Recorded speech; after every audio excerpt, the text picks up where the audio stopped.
we are in the early medieval. When people think of the early medieval, they think of knights, serfs, noblemen, jousting. People think of this. But no. Many forget the true elements. It was a time of fusion. Greco-Roman influences, early Christian influences, and the Northerners. The Romans thought that they were barbarians. Barbarians! Migratory, 750. Migratory period consisted of Hiberno-Saxons, Anglo-Saxons, and Vikings. Many historians don't know much from this time period. Early historians consider the utilitarian artworks minor arts. Anyway, their pieces reflect abstract ornamentation reflecting nature. That's it. It's not even hard. Sutton Hoo.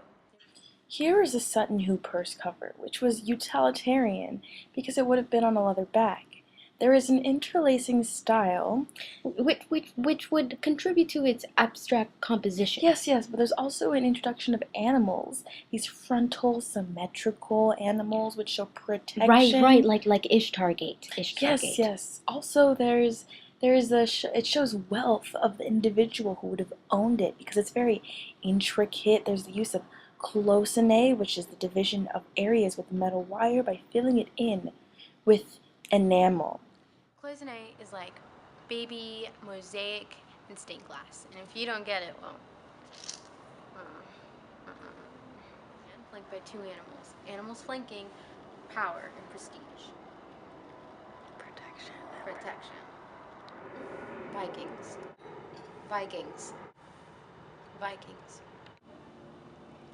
A seafaring people surrounded by the sea both in life and death.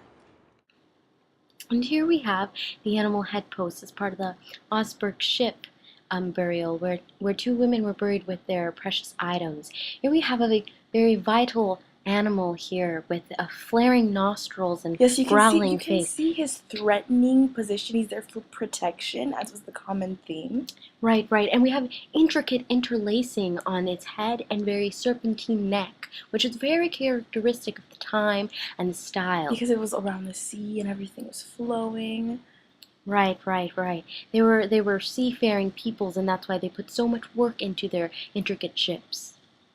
Next, we have the stave church portals that have very elegant, intricate interlacing. Yes, they're very delicate in themselves, lighter and more graceful. Right.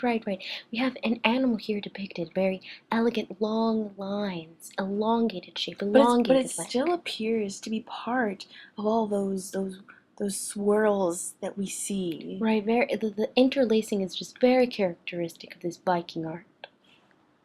Animalistic Vikings, regarded as beastly by Romans, and also included animals in their artworks. For the Hiberno-Saxon period, we will focus on artworks from books. So here is the St. Matthew painting of the Lindisfarne Gospels. And this is a religious-based illuminated manuscript which has an abstract design and it shows very awkward spacing within it. Yes, we have a digression from perspective and depth, and instead an emphasis on line and color. Yes, it's not very text heavy, but it focuses on the religious aspects and symbols such as the nimbuses and whatnot. Yes, and we have a Moses creeping from behind the very schematized sharp curtain. Now we're moving to the Cairo Yoda illuminated manuscript from the Book of Nells. And we have here very condensed, very cluttered imagery here with the XPI, which was the... the cluttering is horror vacui, which is the fear of open spaces, as is shown. Right, and you probably can't see it, but we have an angel over here, and the P, there's a face there, and it's just so confusing and cluttered and intricate and beautiful, and there's gold. But at the same time, very geometric, showing the XPI are the initial letters of Christ in Greek. Migratory, 750. Carolingian, 800. This is the equestrian statue of the leader Charlemagne. He was the first Holy Roman Emperor. Yes, and it shows his power and his prestige as he's there on his horse. And you have to note the disproportion between the man and the horse. It's either a very small horse or a very big man. Probably dramatized by the artist to ensure that his power is portrayed through it. Right, man on a horse means power. Carolingian 800. Here we have the Saint Matthew from the Coronation Gospels, Gossip Book of Charlemagne, and here we see the characteristic style of classicism in the patronage of Charlemagne. Here we see Saint Matthew writing his Gospel, and we see that we use gradients of color, light, and shade instead of lines. Yes, there's a lot of Roman illusionistic devices with the deeper shadows. Yes, there's a large drapery. And there's also the religious imagery, such as the nimbus around his head, Yes. because he is writing one of the Gospels. Right, it's markedly different from the earlier Matthew. And here we have one of my favorites, the Saint Matthew of the Ebbo Gospels. And here we see a giant disparity between the earlier Saint Matthew. We have the use of frenzied lines, which creates a very vivacious portrait. Yes, it's very stylistically different from anything else we've seen in this period. We see the blend of the period and style of the North with the illusionism from Greco-Roman And the time. perspective also is very different, very unrealistic, though it is still portraying the same action as the others. Very awkward and just... This is an interpretive dance. Frenzy.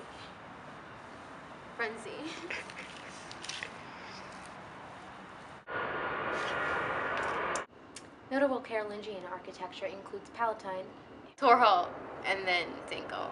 Tor Hall and St. Gall are especially notable for the use of westwork, Go. established by the Tor Hall Gatehouse. Here is the Palatine Chapel of Charlemagne.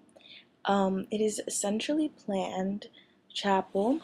It's also very geometric, as you have an octagon right inside the ambulatory.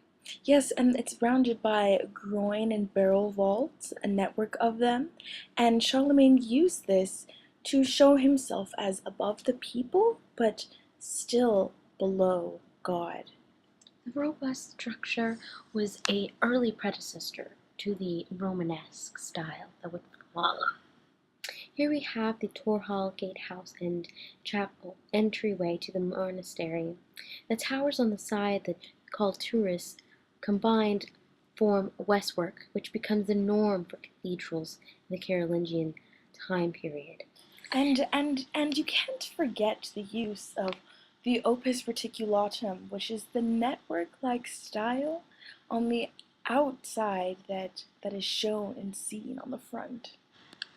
And here we have the St. Gall architectural plan, as the structure is no longer standing, and the structure was originally designed to... Yes, it was designed to house these monks, and we can see in the plan that the main church had westwork, which is a new trend, and also there is the advent of the cloister, which was an outdoor... an earthly paradise for monks that resembled the paradise. Yes, and this entire plan is also based on ratios, very mathematically planned and specific.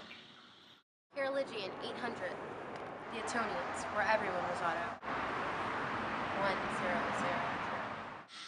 And here we have the massive bronze panels of the Hildesheim doors with the juxtaposition of the Book of Genesis biblical narratives and Jesus' ultimate sacrifice. Because these two stories run in opposite directions to show a sort of duality within it. Yes, we have Adam and Eve expulsed from paradise in comparison to Jesus' crucifixion, as we see that Jesus died for everyone's sins, for Adam and Eve's original sins. Etonians. 1000. The 6-foot-tall crucifix statue is a reliquary, a shrine where you put relics. Here we have a 6-foot statue of Christ crucified, and here we have a much more naturalistic depiction of Christ. Yes, you can see how gravity is weighing his body down. Right, his sagging arms and huge stomach. This naturalism contributes to the drastic change from the glorified and pristine earlier depictions of crucified Christ. You can also note the bearded age that is being depicted. Yes, it no longer tries to see him as some glorified being, but is more realistic in the pain of being crucified, making him a more human martyr. Next is the Annunciation to the shepherds, which is very regressed as it shows lights and darks, but still is very naturalistic.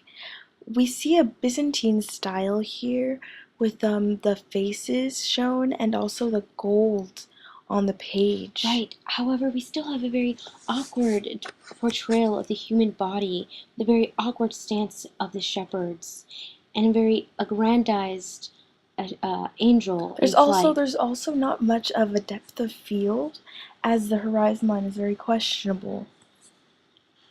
Here we have Otto III enthroned, and we have here the king holding the globe, the orb of the world in his hand.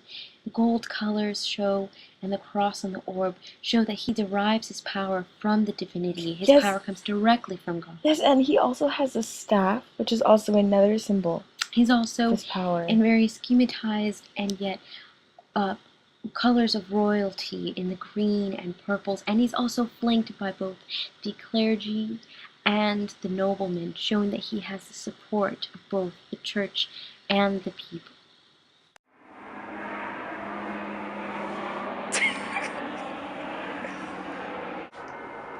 Okay, are we starting?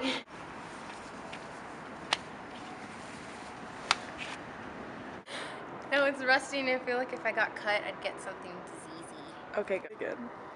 Protection.